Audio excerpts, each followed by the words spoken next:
بسم اللہ الرحمن الرحیم. اور آج کا مین ٹاپک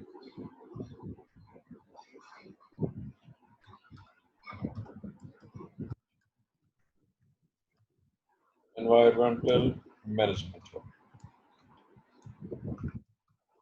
یہ ٹاپک ہے مین.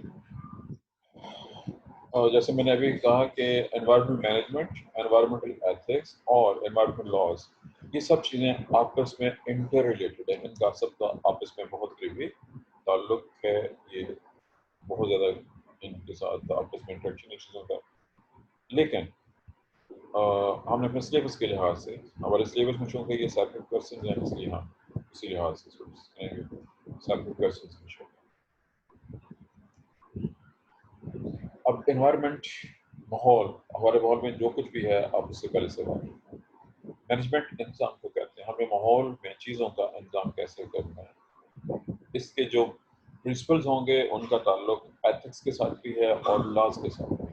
اور جیسے میں نے بھی کہا تھا کہ ہماری یہ تینوں چیزیں آپس میں انٹر ریلیٹڈ ہیں، اور میں اس لیے اب یہ تینوں چیزیں یہاں پہ اکٹھی ہیڈنگ کے طور پہ دے رہا ہوں، لیکن ڈسکس کریں گے ان کو ون بائی ون. چنانچہ ہمارا جو سیکنڈ ٹاپک ہے جس پہ وہ ہوگا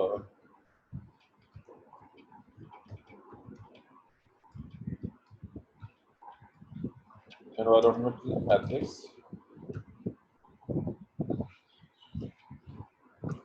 اور اسپیلنگ ہو جاتی ہے کہیں نہ کہیں. اس کے بعد جو نیکسٹ ٹاپک ہے وہ ہے جو انوائرمنٹل لاز. انوائرمنٹل بار بار اتنا پڑھ رہے ہیں مجھے انوائرمنٹل لاز. یہ ہمارے تین ٹاپک ہیں، تینوں انٹر ریلیٹڈ ہیں، لیکن ہم نے ظاہر ہے کہ ایک ایک کر کے اب اس کو میں جسٹ یہ ہوگا جی ای اور ایم، یہ میں نے اس کا سمبل دیا ہے انوائرمنٹل مینجمنٹ. ہم نے انوائرمنٹ کو کیسے مینج کرنا ہے، مینج کیوں کرنا ہے، اس کی ریزن ہم ایکو کرائسس آلریڈی اسٹڈی کر چکے ہوئے. ہم ایکو کرائسس کو آلریڈی ڈسکس کر چکے ہوئے. آپ کو معلوم ہے کہ انوائرمنٹ میں بہت سی پرابلم پیدا ہو چکے ہیں جن کو ہم نے ایکو کرائسس کے نام سے اسٹڈی کر لیا ہوگا. اب ان میں سے جیسا کہ آپ کو معلوم ہے جو موسٹ جو پرابلم ہے وہ مین میڈ، یعنی ان کی کاز مین ہے، انسان نے خود پرابلم پیدا کی. اب اگر یہ پرابلم مین نے پیدا کی ہے تو اس کا حل بھی مین نے ہی نکالا. پرابلم پیدا بھی مین نے کی ہیں اور اس کا جو سلوشن ہے ظاہر ہے وہ بھی مین نے ہی دینا ہے. اب اس سلوشن کے لیے جیسا کہ پہلے بات ہو چکی ہے کہ ہمیں ایتھکس اور لاز، یہ چیزیں انٹر ساری اس کو بھی سامنے رکھتے ہیں. اچھا، اب جو کہ بہت سے پرابلم ہم ڈسکس کر چکے ہیں، میں کچھ پرابلم آپ کے سامنے دوبارہ رکھ کے دیتا ہوں. مثال کے طور پر ہم نے لاسٹ میں ڈسکس کیا تھا لفظ ہیبیٹیٹ ڈسٹرکشن. ہیبیٹیٹ ڈسٹرکشن کی پہلی وہ بڑی وجہ جو ہے وہ مین ہے. مین نے خود بہت برے طریقے سے ہیبیٹیٹ کو ڈسٹرائے کر دیا ہے. ڈسٹرکشن کا ایک مثال ہم نے گلوبل وارمنگ کو اسٹڈی کیا. گلوبل وارمنگ کی بھی بڑی وجہ خود انسان ہے. 2 پوائنٹس ہو گئے. ہم نے ایسڈ پولوشن ذات خود فل فلیج ٹاپک ہمارا بہت بڑا ٹاپک ہے. پولوشن اس کی بڑی وجہ ذات خود مین ہے. ایسے ہی پولوشن کی جو سب ٹاپکس ہیں، ایسڈ رین ہے، نس پولوشن ہے، وہ سب کے ساتھ وہ بھی مین میڈ ہے. یہ چیزیں جن کا ذکر آلریڈی ہو چکا ہوگا، یہ پلس بہت سی اور چیزیں. مثلاً ہم نے بہت ڈیٹیل کے ساتھ ریڈیو پولوشن کو اسٹڈی کیا تھا، اور اس میں نیوکلیئر ویسٹ ایک ٹاپک تھا جی، نیوکلیئر ویسٹ، اور اس کو بھی ہم نے ڈسکس کیا تھا کہ وہ کیا ہے اور کیوں پیدا ہو رہا ہے، اس کے نقصانات کیا ہے. یہ سب چیزیں اس سے پہلے ڈسکس ہو چکی ہیں. اچھا، اب بہت سی پرابلمز آپ کے سامنے ہیں. ان کے علاوہ بھی بہت پرابلم ہیں. مثلا ڈیفارسٹیشن ڈسکس ہو چکی ہوئی. ایسے ہی ہم نے جو شکار ہے، گیم شکار کو کہتے ہیں، اور یہاں پہ خالی شکار ہی نہیں بلکہ جو انلیگل شکار ہے، غیر شکار ہو رہا ہے. اب چونکہ پرابلمس بہت زیادہ ہیں، جتنا مرضی نام ایڈ کرتے جائیں، بہت سے نام ایڈ کر جائیں. مقصد تعارف تھا چیزوں کا کہ یہ چیزیں ہمارے ساتھ ریلیٹڈ ہیں، ہم نے ان سب چیزوں کو اپنے سامنے رکھا۔ اب چونکہ پرابلم سے ہم پہلے سے واقف ہیں کہ یہ پرابلمس ہیں، اب ہمارا اگلا حصہ ہے کہ ہم نے ان پرابلمس کا سولوشن مینیج کرنا ہے۔ مینجمنٹ کا مطلب سولوشن ہی لے لیجیے، ہم نے ان وسائل کو حل کرنا ہے۔ کیسے حل کریں گے؟ اس میں ہمیں کس کس چیز کی ہیلپ چاہیے؟ یاد رکھیے جو ہمارا اپنا اسکرپٹ ہے، بیسکلی تو ہم اس کو زولوجی کے لحاظ سے بات کر رہے ہیں، لیکن یاد رکھیے گا کہ اوور آل بایولوجی کے اندر دونوں سے آ جائیں گے، باٹنی بھی آ جائے گی، اور باٹنی کے ساتھ ساتھ زولوجی بھی آ جائے گی۔ یہ آپ نے کیمسٹری پڑھی ہوئی ہے، کیمسٹری کا بھی اس کے ساتھ بہت قریبی تعلق ہے۔ اس کے بعد آپ لوگوں نے جن چیزوں سے واقف ہے، میں چند نام لے رہا ہوں۔ ہم نے جیوگرافی، چونکہ زمین ہیبیٹیٹ ایسوسیشن میں زمین کا تعلق کیا آئے گا، جیوگرافی یہ بھی اس سے ریلیٹڈ ہے۔ اس کے بعد ایکالوجی، بذات خود جو ہمارا اپنا فیلڈ ہے اسپیشلائز، وہ ایکالوجی ہے۔ ایکالوجی کے اندر یہ ہو گیا۔ انوائرمنٹ کی اسٹڈی، انوائرمنٹ ایک یہ والا ہو گیا، دوسرا زمین کے لحاظ سے، ایٹماسفیئر کے لحاظ سے، یہ سب کچھ انوائرمنٹل انجینئرنگ، انوائرمنٹ کے لحاظ سے میں این لکھ کے آگے انجینئر لکھ رہا ہوں۔ یہ ساری کی ساری چیزیں جن کا میں نے صرف کچھ کا نام لیا ہے، اور اس کے بعد معاشیات، اکنامکس، وہ بھی وابستہ، یہ سب کے سب شعبے انٹر ریلیٹڈ ہیں۔ ان سب کا تعلق ہے انوائرمنٹ مینجمنٹ کے ساتھ۔ جب تک تمام شعبوں کے ماہرین مل کے کام نہیں کریں گے، انوائرمنٹ مینج نہیں ہو سکے۔ اس میں بھی کچھ چیزیں اور بھی رہتی ہیں، ایون ایگریکلچر، لائف اسٹائل اور انڈسٹریز، یہ چیزیں بھی اس سے ریلیٹڈ ہیں، ان سب کا انوائرمنٹ سے تعلق ہے۔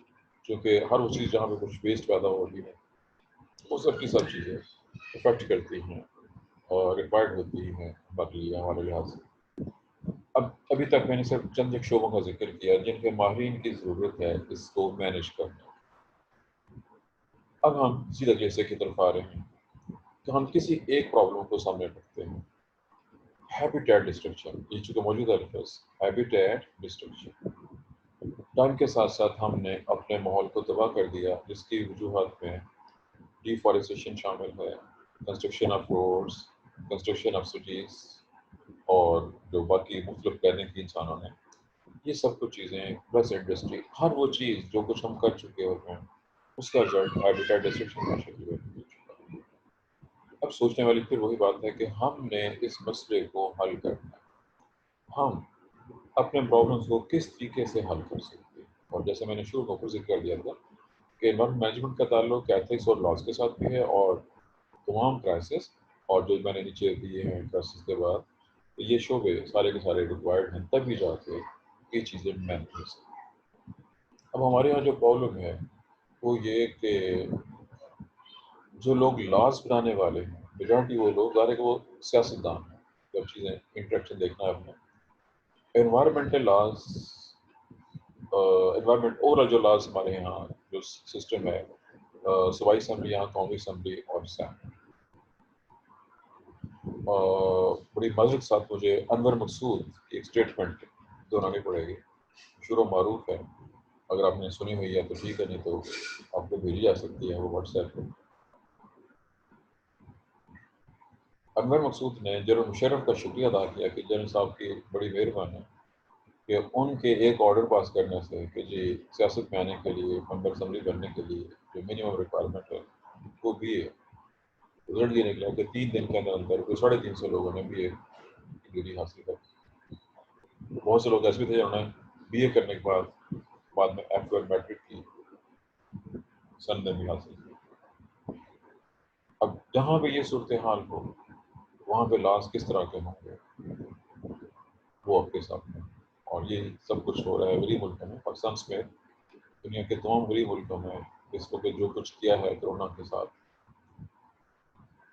اور عام لوگوں کے ساتھ، وہ سب کے سامنے، اور یہ اب سے نہیں ہو رہا، پچھلے 70 ایئر سے پاکستان میں اور باقی دنیا میں جب سے لوگ اس سسٹم کے اندر پھنسے ہیں جس کا نام ہے جمہوریت، عرف استعماریت، وہاں پہ سب کچھ ایسے چل رہا ہے۔ وہ لوگ جہاں پہ ویلفیئر اسٹیٹس ہیں ان کو 300 سال 400 سال 500 سال لگے تب جا کے وہ اس لیول کو پہنچے ہیں جس پہ وہ اب ہیں.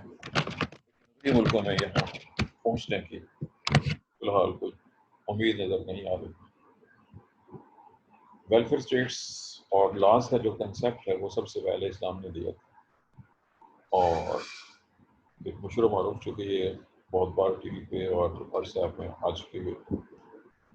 کسی چینل پہ ایک اینکر نے ریاست مدینہ کے حوالے سے حضرت ابو صدیق رضی اللہ عنہ کا وہ فیصلہ جس کے مطابق خلیفہ وقت کی تنخواہ مدینہ کے مزدور کے برابر کی گئی، اگر یہ فیصلہ امپلیمنٹ کر دیا جائے تو 50% مسائل ایک دن میں حل ہو جائیں.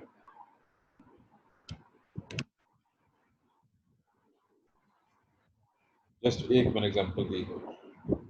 یہ ویلفیئر اسٹیٹ کا جو کنسیپٹ ہے وہ بھی اسلامک کنسیپٹ ہے، اور جب کسی بندے کو کسی چیز کا پتہ ہی نہیں کہ یہ مسئلہ کیا ہے تو اس کا حل کیسے کرے. اب وہ لوگ جو ہمارے ہاں لا میکرز ہیں ان کو نہ تو انوائرمنٹ کی ABC آتی ہے، نہ ان کا سائنسی یا ٹیکنالوجی کو تعلق ہوتا ہے. وہ صرف اپنے مفادات کے لیے قوانین بناتے ہیں. جب آپ قوانین، ہمارا تو آئین اپنے مفادات کے لیے بنا ہوا ہے، جب آپ قوانین اپنے مفادات کے لیے بنائیں گے تو پھر مسائل حل نہیں ہوں گے بلکہ اور بولے جائیں. یہ ہے جو پاکستان کے ریفرنس سے اور غریب ملکوں کے ریفرنس سے انوائرمنٹل مینجمنٹ کی پرابلمس.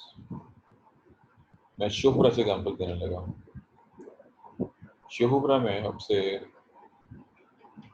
پچھلی گورنمنٹ نے یہ تقریباً کوئی 5-6 سال پہلے غالباً شروع کیا منصوبہ. شہر کے درمیان میں گرین بیلٹ، سٹی کے سینٹر میں گرین بیلٹ ہے. آئی ایم شیور کہ آپ لوگوں نے یہ گرین بیلٹ سب نے دیکھی ہوئی ہے کس طرح کی بیلٹ بنی ہے. اس پہ کروڑوں روپے کے پودے لگا دیے گرین بیلٹ. جی، جن کے خیال میں یہ بہت اچھا پروجیکٹ ہے. کتنے لوگ جو سمجھتے ہیں سوچتے ہیں کہ یہ بہت اچھا پروجیکٹ ہے جو کہ گورنمنٹ نے بنایا. What do you think? جو گرین بیلٹ بنائی گئی یہ بہت اچھی ہے یا نہیں ہے، یہ درمیانی ہے؟ آپ کی کیا رائے؟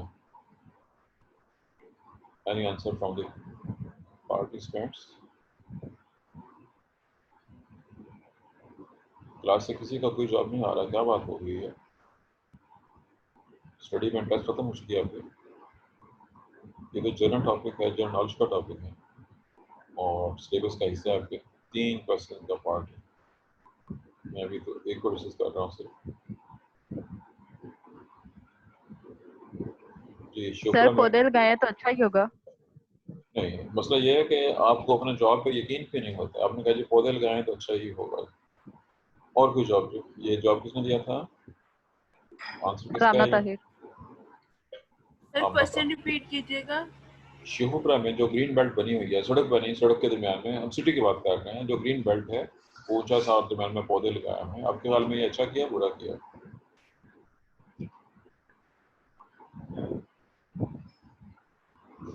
یہ کوشچن سمجھ آ گیا کہ نہیں؟ جی سر آ گیا. ہاں جی، اب بتائیے پھر یہ ٹھیک ہے کہ نہیں ہے؟ یاد رکھیے جب ہم ٹھیک کی بات کر رہے ہیں تو ہم انوائرمنٹ کے لحاظ سے بات کرتے ہیں، with reference to environment plus economy. آپ کو یاد ہوگا میں نے جب یہ ذکر کیا ہے تو میں نے یہاں پہ کچھ شعبوں کا نام لکھ دیا. میں نے اکانومی کا نام بولا تھا لیکن کہا تھا کہ یہ شعبے بہت سارے ہیں، سارے لکھے نہیں جا سکتے ہیں. میں اکانومی کو بھی لکھ دیتا ہوں. اکانومی کا بہت قریبی تعلق ہے انوائرمنٹ کے ساتھ. اکانومی. سر یہاں پر جو پودے لگائے ہیں وہ تو مجھے لگتا ہے کہ صرف پیسوں کا ضیاع ہی ہے. Very good. کہ اگر آپ نے جی انوائرمنٹ بالکل ٹھیک ہے جی. ارسا نے 100% درست جواب دیا ہے. یاد رکھیے جو پودے یہاں پہ لگائے گئے ہیں اس کا مقصد گرین بیلٹ نہیں ہے، اس کا مقصد پیسوں کی لوٹ مار ہے. سیدھی سی بات ہے. ہمارے ہاں ہر کام کرپشن بیس ہوتا ہے. یہ گرین بیلٹ بھی کرپشن کے لیے لگائی گئی ہے. 9 کروڑ روپے کے پودے لگا دیے. ان پودوں کو مینج کرنے پہ بہت سے لوگ خرچ کیے، جبکہ جتنے کروڑ کے پودے لگائے ہیں اتنے ہزار روپے میں اس سے کہیں زیادہ درخت لگ سکتے تھے. ایک ٹری آپ کے چھوٹے والے 1000 پودوں سے زیادہ بہتر ہے. اب چھوٹے 1000 پودے آپ نے 10 لاکھ روپے کے بنا دیے، اور اگر اس سے آپ درخت لگائے جاتے تو بہت زیادہ فائدہ ہوتا ہے. ان پودوں کا کوئی فائدہ نہیں ہے. اس چھوٹے پانے پہ پودا کچھ نہیں کر سکتا ہے. میں نے کہا نا کہ کروڑوں روپے ضائع کیے ہیں گرین بیلٹ بنانے پہ، یہ کام چند ہزار روپے میں ہو سکتا تھا، اس سے زیادہ بہتر درخت پودے نہیں بلکہ درخت اگائے جاتے اور پوری سڑک کے کنارے آس پاس چوڑی چیک بیلٹ بناتے تھے درختوں کے، درخت ہونے چاہیے تھے چھوٹے تو پودے۔ یہ تو درخت بھی سفیدے کے ہی لگاتے ہیں، ان کا بھی تو الٹا نقصان ہی ہے۔ ہاں درخت تو بہت سے ہیں نا جو لوکل انوائرمنٹ کے مطابق چل سکتے ہوں، ان کو لگانا چاہیے۔ یہ اب میں نے جسٹ ایک ایگزامپل دی ہے کہ انوائرمنٹ کی مس مینجمنٹ کیسے ہو رہی ہے، مینجمنٹ کیا ہوتی ہے اور مس مینجمنٹ۔ ایک دوسری مس مینجمنٹ، اگر آپ گزرتے ہیں شوپا میں ایس پی چوک سے، آپ میں کچھ لوگ آ کے گزرتے ہوں گے، اس کے داندر کچہری والی سائڈ پہ سڑکوں کے دونوں سائڈ پہ مٹی ڈال کے اس کو اونچا کر رہے ہیں، انوائرمنٹ بات کر رہا ہوں۔ اب سڑک نیچی ہے، آپ نے اس کی سائڈیں اونچی کر دی ہیں، پانی کا نکاس کوئی نہیں ہے۔ سڑک جو بنی ہوئی ہے ہمارے ہاں یا ماشاء اللہ جس سسٹم میں یہ سڑکیں بنی ہیں وہ لاکھوں روپے غالباً کم سے کم 1 کروڑ روپے، جو میرا اندازہ ہے جو ٹھیکہ ہے تقریباً 1 کروڑ روپے پر کلومیٹر کے حساب سے ہے سڑکوں کا۔ اب سڑک بنی ہوئی ہے، اس کی سائڈوں پہ آپ نے مٹی ڈال کے اونچا کر دیا ہے، رزلٹ یہ نکلے گا جس دن بارش ہوگی سارے کا سارا پانی سڑک پہ کھڑا ہو جائے گا۔ جب سڑک پہ پانی کھڑا ہو گیا تو چند دن کے اندر سڑک ٹوٹ جائے گی، اور اس کا مقصد بھی کرپشن ہے، یہ سب کچھ۔ اب ہمارے ہاں انوائرمنٹل مینجمنٹ نہیں ہو رہی بلکہ انوائرمنٹل مس مینجمنٹ ہو رہی ہے، اور یہ سب کام کرپشن بیس ہے۔ دنیا کا پہلا اصول ہے کہ سڑک بنانے سے پہلے پانی کا نکاس ہونا چاہیے، پانی کا نکاس نہیں ہے تو سڑک کا کوئی فائدہ نہیں ہے، وہ ٹوٹ جائے گی، پہلے ہی سال ٹوٹ جائے گی۔ ہمارے یہاں 6 ماہ سڑکیں چلتی ہیں۔ یہ ہے جو میں نے ایگزامپل کے ساتھ 2 چیزیں شوپرا سے ایگزامپل کی تھی، اور صرف یہاں سے نہیں ہم کہیں سے بھی لے سکتے ہیں، لاہور میں چلے جائیں، رنگ روڈ بہت اچھا منصوبہ ہے، کوئی شک نہیں ہے کہ اس سے بہت فائدہ ہوگا، لیکن اس کے اوپر بھی ایسے ہی کیا جی وہاں پہ گھاس لگا دی ہے اور وہاں پہ فوارے لگا دی، وہ گھاس لگانے فوارے لگانے پہ جو پیسے خرچ ہوئے ہیں وہ بھی کروڑوں کے حساب سے ہوں، اور اس کی جو مینجمنٹ ہو رہی ہے وہ بھی ایسے ہی ہو رہی ہے، وہ مینجمنٹ نہیں مس مینجمنٹ۔ اگر وہاں پہ بھی رنگ روڈ کے آس پاس درخت لگا دیے جاتے، گرین بیلٹس بنائے جاتے ہیں درختوں والے، بے شک آپ 4 4 5 5 پودوں کی قطاریں سائڈ پہ لگاتے تو اس کے اتنے فائدے ہونے پہ پورے لاہور بہتر ہو سکتا۔ ابھی صرف میں نے سڑکوں کی مثالیں، اب میں انڈسٹری کی طرف جا رہا ہوں۔ آپ کو یاد ہوگا انڈسٹری کے حوالے سے بات ہوئی تھی، دنیا میں جو اصول ہے انڈسٹری کے حوالے سے، پہلی بات ہے انڈسٹری وہاں نہیں ہونی چاہیے جہاں پہ شہری آبادی اس سے ہٹ کے، اور سیکنڈ یہ ہے انڈسٹری میں انڈسٹریل ایریا لیتا اور ریزیڈینشیل ایریا لینا چاہیے، اور اس کے بعد انڈسٹری کے گرد بہت چوڑی گرین بیلٹ، اور اگر انڈسٹری خطرناک ہے تو اس کے گرد پانی ایک یوں کہہ لیجیے جیسے نہر ہوتی ہے، اب ٹرنچ کہہ لیں، کھائیاں کہہ لیں، خندق ہوتے ہیں چوڑی والی جو چاروں سائڈ سے فیکٹری کو کور کیے ہوئے ہو، اس پہ سے گزرنے کے راستے جو ہیں وہ ہونے چاہیے۔ اس کا فائدہ یہ ہے کہ کبھی آگ لگ جائے یا کوئی ایسی پرابلم پیدا ہو جائے تو وہ کیمیکل اگر وہاں سے فلو ہونا چاہے وہ اس ٹرنچ میں چلا جائے، وہ باہر نہ جائے، تاکہ باقی لوگ پہلے ٹرنچ ہونی چاہیے اور اس کے باہر جو ہے گرین بیلٹس ہونا چاہیے، اور ہمارے ہاں کہیں پہ بھی ایسا نہیں ہے، اور ظاہر ہے پھر وہی ریزن آ گئی کہ جن لوگوں نے قانون سازی کی ہے ان کو نہ تو انوائرمنٹ کی اے بی سی آتی ہے اور نہ ہی ان کو مینجمنٹ کی اے بی سی آتی ہے، وہ لوگ صرف اور صرف اپنی جیب کی اے بی سی سے واقف ہیں، تو جیبوں کو کیسے اٹھایا جا سکتا ہے۔ یہ ہے جی انوائرمنٹ مینجمنٹ کے میں نے 2 مثالیں دے دی ہیں، دونوں لوکل بھی ہیں۔ تیسری مثال میں موٹر وے سے دے رہا ہوں، بائی چانس وہ سب چیزیں ریلیٹڈ ہیں۔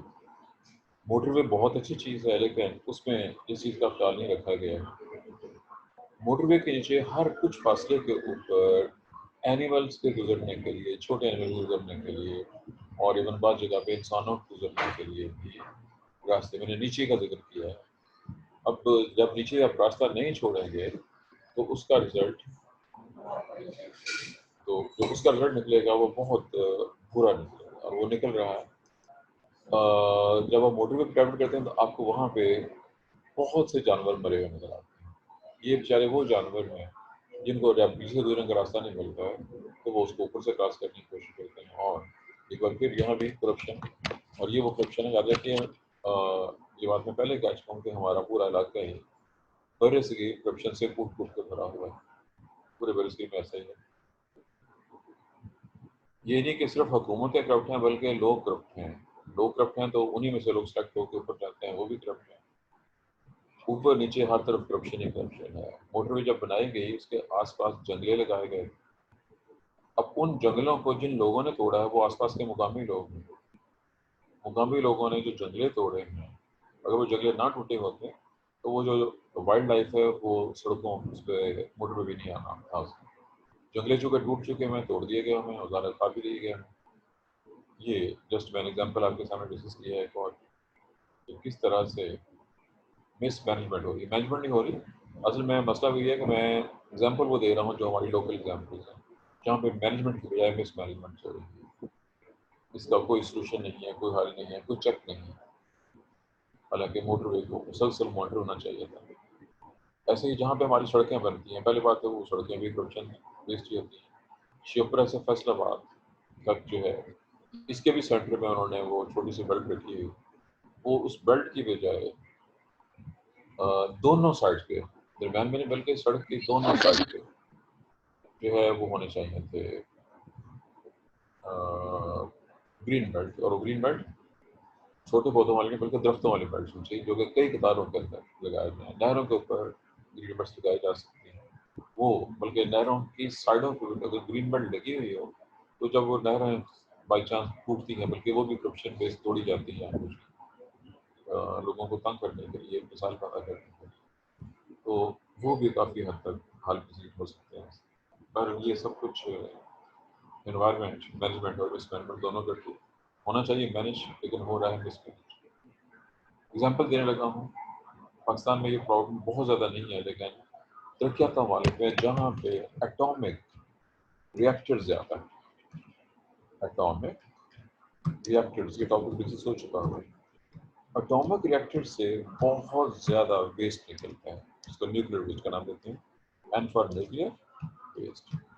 اس نیوکلیر ویسٹ میں وہ ہیوی واٹر بھی شامل ہے جو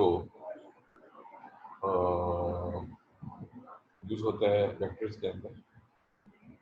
ایک نمبر 2, اس کے اندر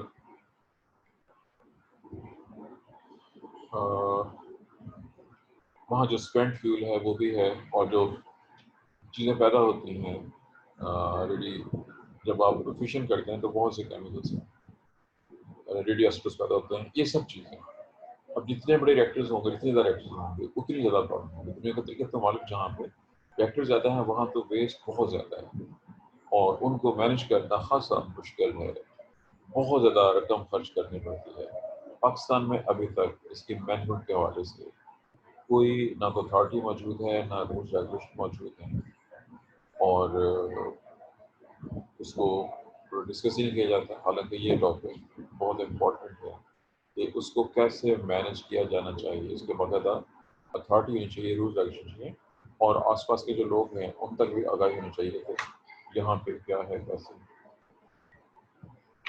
پاکستان میں ریڈیشن کا خطرہ کافی زیادہ ہے, جو کہ کچھ بھی ہے ہمارے پاس 2-3 ریئیکٹرز موجود ہیں, اور ریسرچ سینٹر بھی بہت سے. ریسرچ سینٹرز میں تو بہت احتیاط کی جاتی ہے, اس میں کچھ شک نہیں. وہاں پہ جو لوگ ہوتے ہیں سب پڑھے لکھے ہوتے ہیں, ان کو پتہ ہوتا ہے, کیونکہ وہاں پہ صرف بندے ہی وہ ہوتے ہیں جو متعلقہ شعبے ہوتے ہیں. لیکن ابھی جو کل پرسوں کی خبر تھی کراچی کے حوالے سے کہ ٹیکنیکل محکمے میں میجارٹی لوگ وہ کام کر رہے ہیں جن کو شعبے کی ABC بھی نہیں آتی ہے. یہ خبر ٹی آج کی, اور وہ بلڈنگ کے ساتھ ملک ہیں, بلڈنگ اتھارٹیز کراچی میں, سندھ میں, وہ لوگ جنہوں نے اس شعبے کو دیکھنا ہے, سارے کے رولز ریگولیشن سب کچھ انہوں نے کرنا ہے. اگر وہ سارے کے سارے نان ٹیکنیکل ہوں گے تو پھر وہ اس کے ساتھ وہی کچھ ہی کریں گے جو ہمارے وزیر سائنس کے ساتھ کرتے ہیں. یہ تھی جی 4 پرابلم ہمیں ڈسکس کی ہیں. بہت سی اور پرابلمس ڈسکس ہو سکتے ہیں. ایسڈ رین کی بات کر لیتے ہیں. شیوپورہ سے لاہور سے گجرانوالہ, صرف 2 علاقے جو نیئرسٹ ہیں ہمارے. یہاں پہ بہت سی فیکٹریز ہیں, اور ان میں وہ بھی ہیں جن میں سلفا کیمیکلز, مثال کے طور پر ایک نام لیا, جہاں پہ سلفریک ایسڈ, نائٹرک ایسڈ وغیرہ پیدا ہوتے ہیں. اگر آپ ان کے پاس سے گزریں تو آپ کو بہت زیادہ تیز چبھتی ہوئی اسمیل محسوس ہوگی. سینسٹر لوگ آنکھوں میں اریٹیشن, ناک میں اریٹیشن محسوس کریں گے. اور بھی پرابلم پیدا ہوتے ہیں. اب پہلی بات ہے کہ پھر وہی مس مینجمنٹ ہے کہ ایسی انڈسٹری سڑکوں کے کنارے نہیں بلکہ باقاعدہ انڈسٹریل زون بنائے جانے چاہیے جہاں پہ انڈسٹریز کو شفٹ کیا جائے اور وہاں پہ ریزیڈنس نہیں ہونی چاہیے, اور حفاظتی اقدامات کے ساتھ اس کو اور اس کے آس پاس بہت چوڑی گرین بیلٹس ہونی چاہیے. ان تمام حفاظتی اقدامات کے ساتھ جس کا ذکر میں نے اس سے پہلے بھی کیا. اب یہ کچھ نہیں کیا جا رہا اور ظاہر ہے کس نے کرنا ہے. ہر گورنمنٹ کہہ دیتی جی پچھلی گورنمنٹ نے کیا تو آپ نے کیا کیا. پچھلے 70 سال سے کچھ بھی نہیں ہوا, نہ ہی ہو. میں نے ایک بار شاید پہلے بھی ذکر کیا تھا کسی کلاس میں, کس کلاس میں آپ کی کلاس لیتے اور تھی. سوائے ایک قرارداد مقاصد تھی جو ہماری پہلی اسمبلی نے شروع میں پاس کر دی تھی قابل ذکر ہوتے ہوئے, اس کے بعد سے اب تک کوئی ایسی بیسک دستاویز تیار نہیں ہو سکی جو کسی ویکتی کو ہر چیز کو ڈسکس کر رہی ہو, ہر چیز کو سامنے رکھا گیا ہو اور اس میں اسلام کے بنیادی اصولوں کا بھی ذکر ہو. اس کی بیس کے اوپر یہ کہیں پہ بھی نہیں کیا جا رہا. ہمارے آئین میں, ہمارے قوانین میں اسلام کا نام صرف تبرک کے طور پہ شامل کیا جاتا ہے. عمل رکھیں سارے کا سارا ان قوانین پہ ہے, لیکن قوانین وہ چل رہے ہیں جو انگریزوں نے بنائے تھے اور انہوں نے قوانین صرف اپنے فائدے کے لیے بنائے تھے. بیسک قوانین اور مینجمنٹ ہماری ابھی تک ویسے کہ ویسے چل رہی ہے. اردو میں کہتے ہیں مکھی پہ مکھی مارنا. جن لوگوں نے مینج کرنا ہے, میں پہلے کہہ چکا ہوں